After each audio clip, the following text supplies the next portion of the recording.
Okay, guys, welcome. Today we're going to talk about the power of compounding. So we're going to talk about a couple different applications of compound interest. And the first one that we're going to talk about is simple interest. Okay. Now, to sort of understand the idea behind simple interest, let's suppose that you invest $1,000 into a savings account and a bank is giving you 5% interest each year. Okay. So 5% of 1,000, right, would be 0.05 times 1,000, which would be 50. So that's 5% of 1,000. Now, if that's the amount that you're given at the end of year one and also at the end of year 2 and 3 and so on and so forth, this highlights the idea of simple interest, right? Because you're just getting 5% of that initial investment each year, right? So when you have simple interest, that means that the interest is paid only on the initial investment, right? Which is sometimes called the principal. So in other words, after the first year,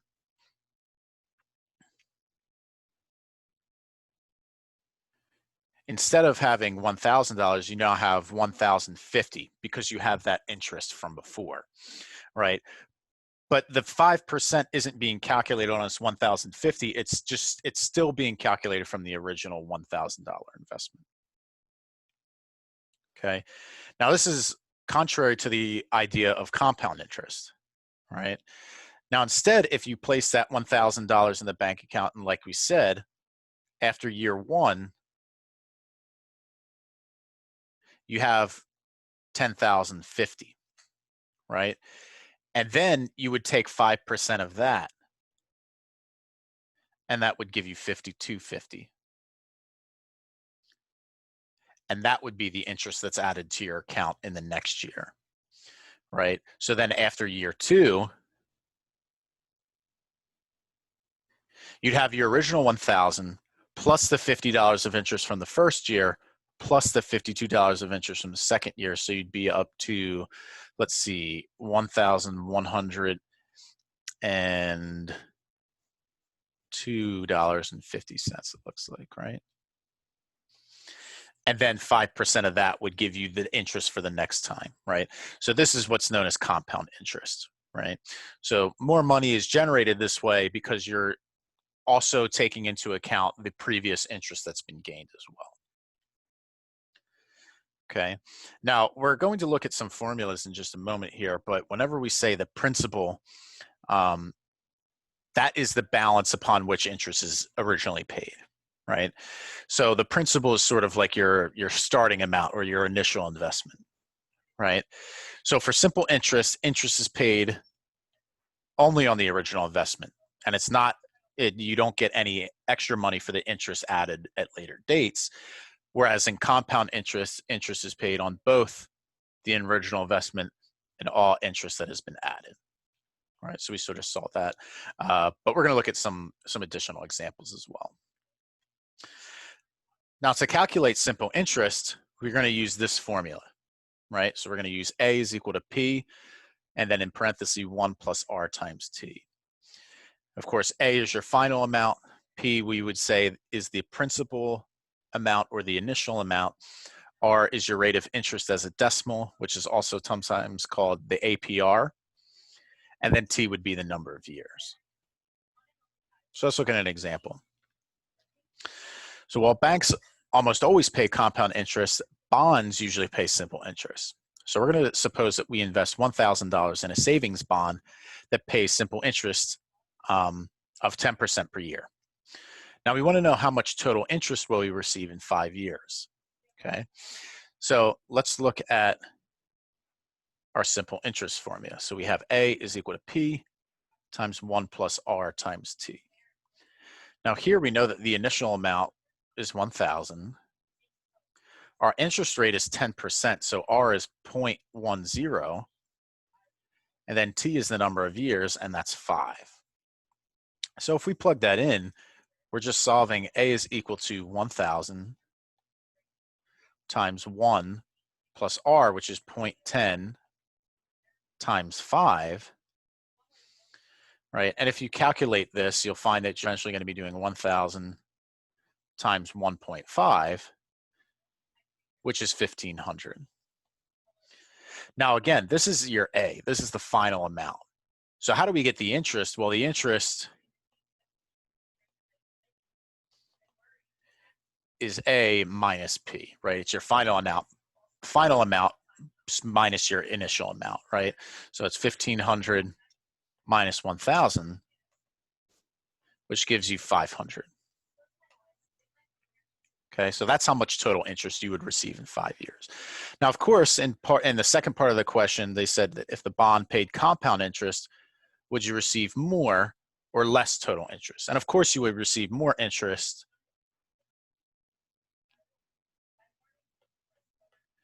And we can actually even calculate it, right? So if we're using compound interest, I don't think we actually went over that formula yet, but we can just explain it for right now. You're going to get more interest because instead of only getting of 10% of 1,000, which would be 100 for each year. So it would look something like this. So initially, you're starting with 1,000. Then in year one, you add 10%, so you add $1,100. So you add $100 interest, just like before. But then in year two, 10% of 1,100 is 110. So you'd now be up to $1,210 instead of just 1,200, right? So you're getting the extra 10 there, right? And so on and so forth, right? But the idea is that with compound interest, you're going to get more money. Now, for compound interest formula for interest that's paid once per year, we see that that t is now shifted up to the exponent, right? So everything is still represented by the same letter, only now this time that t, instead of being attached to the r on the inside of the parentheses, is now on the exponent. All right, so we're going to do an example with that. Okay, now in this example, we're investing $100 in 2 accounts, and each pays an interest rate of 10% per year, but one is simple interest and the other is compound interest. All right, now we're going to use a table to show sort of the growth in each of the 2 different accounts. So we'll really highlight this idea, right? And then, of course, what we'll do is we're going to use the compound interest formula to find what we have in the compound interest account, right? So we have simple interest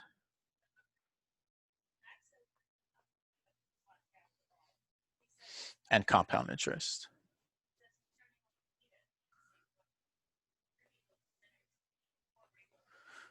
Okay, so now initially, both accounts will have $100.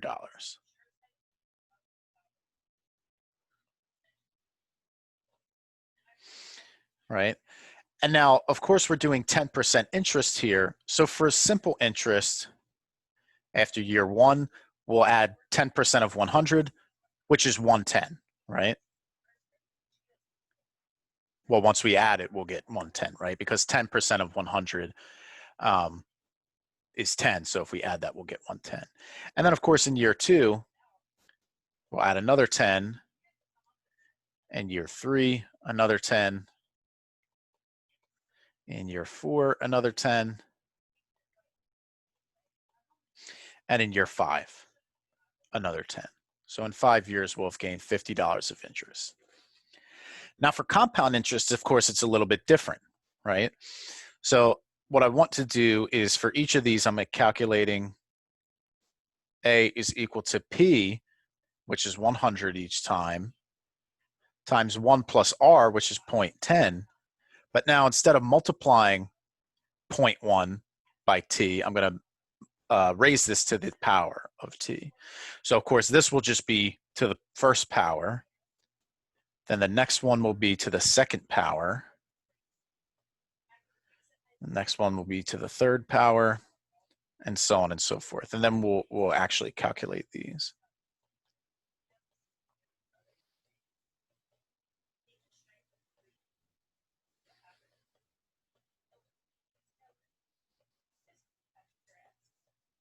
Okay, so let's go ahead and we'll use a calculator to find this. Now on the first one, you're going to get 100 times 1.1, right? Because the first power is just going to keep it the same. So for this one, we're still going to have 110, right? Now on the next one, I have to figure out what 1.1 squared is and then multiply that by 100. So if we just let the calculator do this, we get that in the next one, we'll have 121. And then for the third power, we'll have 133.1. And then for the next one, for the fourth power, will be up to 146.41. And then for the fifth power, we're up to 161.05. Right?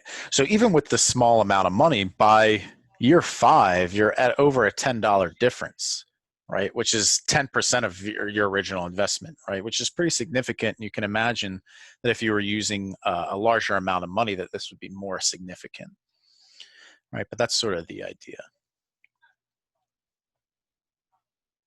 Okay, so as we just saw, adjusting the compounding, whether you're doing compounding or simple interest, can have a big effect on the amount of money that you gain. But of course, adjusting the interest rate can also do that as well, right? So especially once you have the more time that passes, you can start to see this difference really start to show itself, right, with the more passage of time. All right. So for example, your grandfather put $100 under his mattress 50 years ago. Now, if he instead invested in a bank account paying 3.5% interest compounded yearly, how much would it be now? And then we'll also look at a 4% interest rate, right? So what I'm doing here is I'm looking at, again, the compound interest formula. So A equals P times 1 plus R to the T power, right? So now here, my P is $100, and my R, at least for the first time, is 0.035, and this is to the 50th power, since it's 50 years ago, right? So again, we'll just let the calculator deal with this. So we're going to have 100 times a 1 plus 0.035, and we're raising that to the 50th. And that's going to give us that this is 558.49. Right? So even with a 3.5% interest rate, right, this $100 really grew by a lot. Now, what about a 4% interest rate? Well, if we do the same thing, only now we make our P, instead of 0.035, we'll make it 0.04 to the 50th. So I'm doing 1.04 this time. We're going to get that this is $710.67. Right? So even just raising that interest rate by half of a percentage point really made a significant difference here. And the reason why you see such a big difference is because you have that large passage of time, right? So this is 50 years later. Okay, now the next type of interest that we'll talk about is when you're looking at compound interest still, but we're now making the compounds more than once per year, right? So instead of compounding interest at the end of every year, we might compound interest at the end of every month or the end of every day or something like that, right? So now your formula, and let me just write this out a little bit more clearly, is now P parenthesis 1 plus R over N to the N times T. And then of course, the new thing that we picked up was N, and that just represents the number of compounds per year. Now notice that if you just make N 1, then you do have the compound interest formula for once per year, right? But now this allows us to talk about, well, what if we compound twice a year, 4 times a year, something like that. All right, so let's look at an example involving that. So you deposit $5,000 in a bank account that pays an APR of 3% and compounds interest monthly, Okay. Now we want to know how much money will we have after 5 years, and then we're going to compare that to the amount that we have if interest was only paid once per year, right? So in this case, I want to put this through two formulas. So I want to put it through this one to take care of the compound interest monthly. So my initial investment is $5,000. My R is 0.03. And if I'm compounding monthly, that's happening 12 times per year. And then I'm raising that to the 12 times 5. Now, usually what I do is I just enter this into the calculator all in one shot. And if you do that, make sure that your exponent is entirely in its own set of parentheses. Okay, but anyway, we can now calculate this. So if we let the calculator do it, and then we raise that to the 12 times 5, we're going to get that this becomes $5,808.08. Okay, now what happens if we just assume that interest was only compounded once per year? So in other words, n is 1, or we're just now back to using the regular compound once per year formula. All right, so then this would be 5,000 times 1 plus 0.03 to the 5th power. All right, so if we do that, I'm doing 5,000 times 1.03 to the 5th power. So then we get that this is 5796.37. All right, so it's close, but you see that if you compound more often, that's going to give you the bigger amount, right? If you look at these two amounts, this one's bigger. All right, so more compounding leads itself to more money.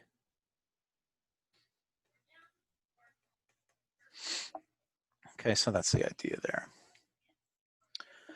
Okay, now when you have interest that's compounded more than once per year, your interest rate that's given is actually an underestimate of the actual relative increase, right? Because if you're compounding more than once per year, then in each month, your percentage is slightly going up, right? Or in each day, your actual percentage is slightly going up, right? So for example, if you had a quarterly compounding with an APR of 8%, then $1,000 would increase to $1,082.43.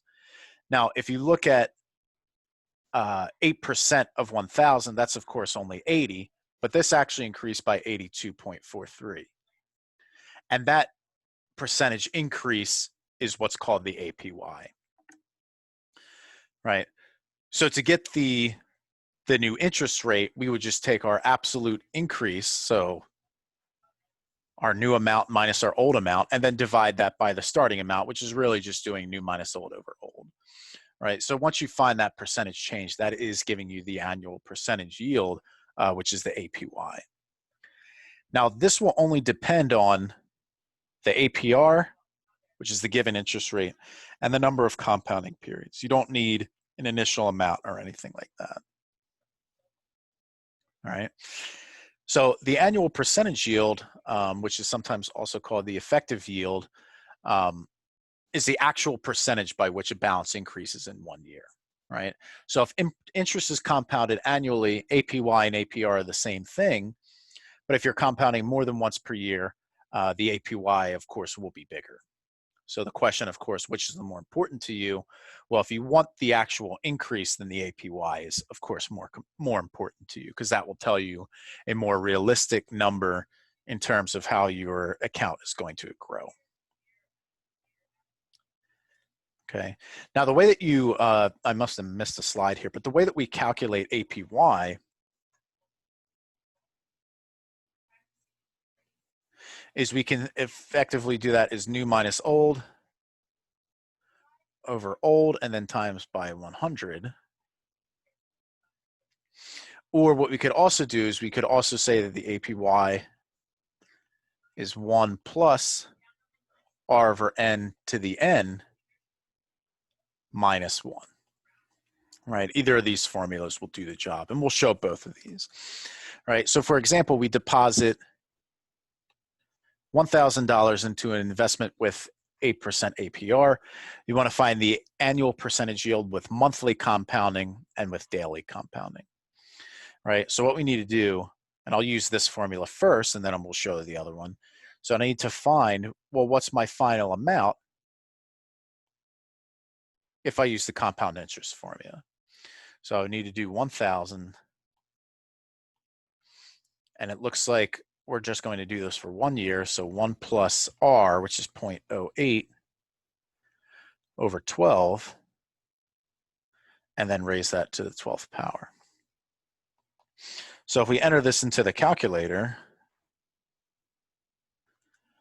1 plus 0.08 divided by 12, and then close that and raise that to the 12th power, we're going to get that this is 1,082, and we're just going to round that up to 83 because it's 99 cents. All right. Well, it's 99.9 cents, so we're going to round it up to 1083. So then this means that if we do new minus old, I have 1083 minus 1,000 over 1,000, which would give me 83 over 1,000, which once I multiply by 100 would give me an 8.3%. Now, of course, you could do that in the other formula as well. If we just do 1 plus 0.08 over 12 to the 12th minus 1, and we calculate this, you'll find that you're going to get, so let's see, let me clear this out. So we want to do 1 plus 0.08 divided by 12, raise that to the 12, and we're going to get a 1.082999 minus 1, so we get 0.082999, which is 8.2999%, which if we round like we did before, we'll see that we get the same thing. Right? So either one of these formulas will work. All right. Now, if we do the same thing with daily compounding, I'll just do the second method for that. So, and of course, if you want to, you can always show it with the other method, but just for time's sake, we'll do it with just the second method. So with daily compounding, now N is 365. Right? So if we do this, we need to change that number that was previously a 12 to a 365. So I got 1 plus 0.08 divided by 365, and I'm raising that entire thing to the 365. And if I subtract 1, we're going to get that the APY is 8.328%. Right? So with daily compounding, the number grows a little bit more than it was for monthly compounding. Right? So this is with the APY for daily. And these two are both the APY for monthly. Right, and of course you don't have to use both ways each time. In the first example, I was just showing that either formula would work, and the second one I just did the quicker one. All right, so those are some ways that you can calculate the APY. Now, the last type of compounding that we're going to talk about in this video is the idea of continuous compounding. Right, now, if you suppose that your interest is compounded daily, and then think about, well, what if it's more than daily, right?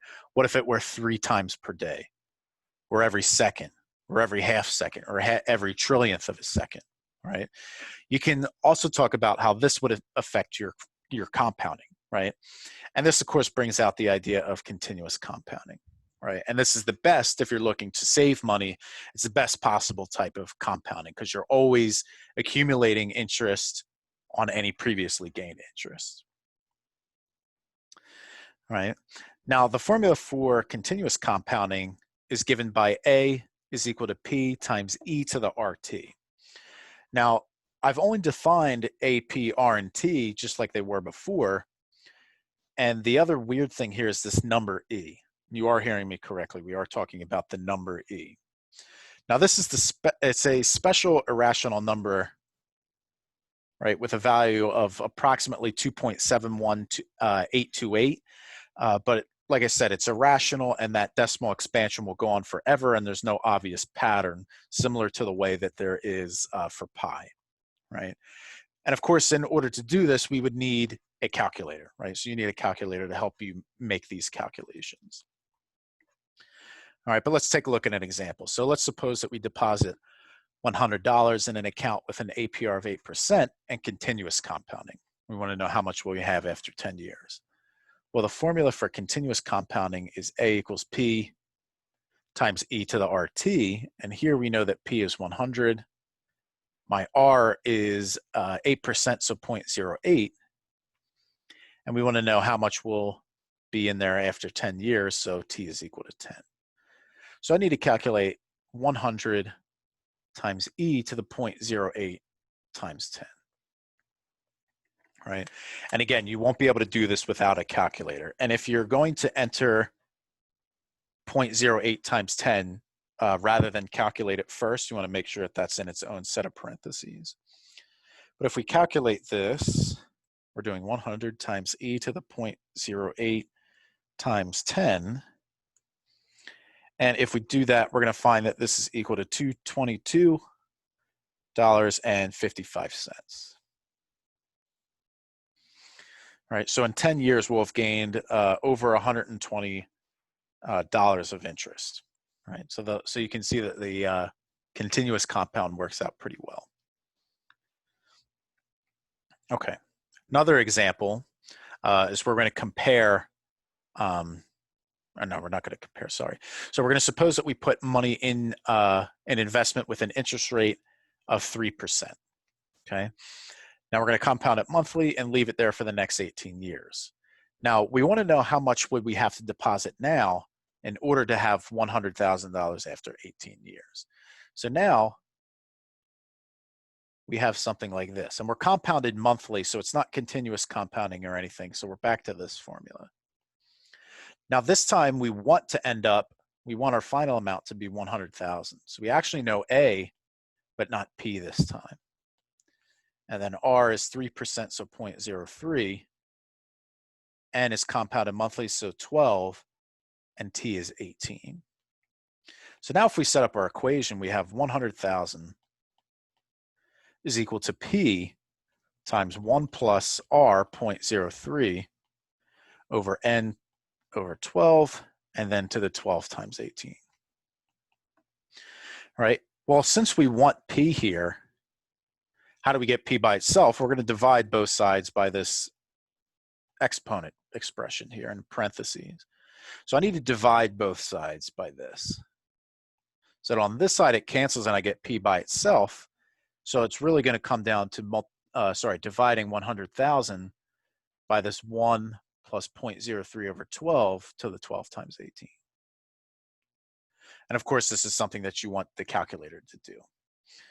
So if we do that, I want to do 100,000 divided by, and then make sure this is all in parentheses, 1 plus 0.03 divided by 12. And as before, we want to make sure that our exponent is all in parentheses. And if we do that, we find that P has to be $58,314.11. So if we want to end up with $100,000 in 18 years, we would need to initially invest $58,314.11. All right, so that's the idea for this one. And of course, we didn't know the initial amount, but we knew the final amount that we wanted. Okay, so that concludes this video on different types of compound interest. I hope you enjoyed, and I'll see you next time.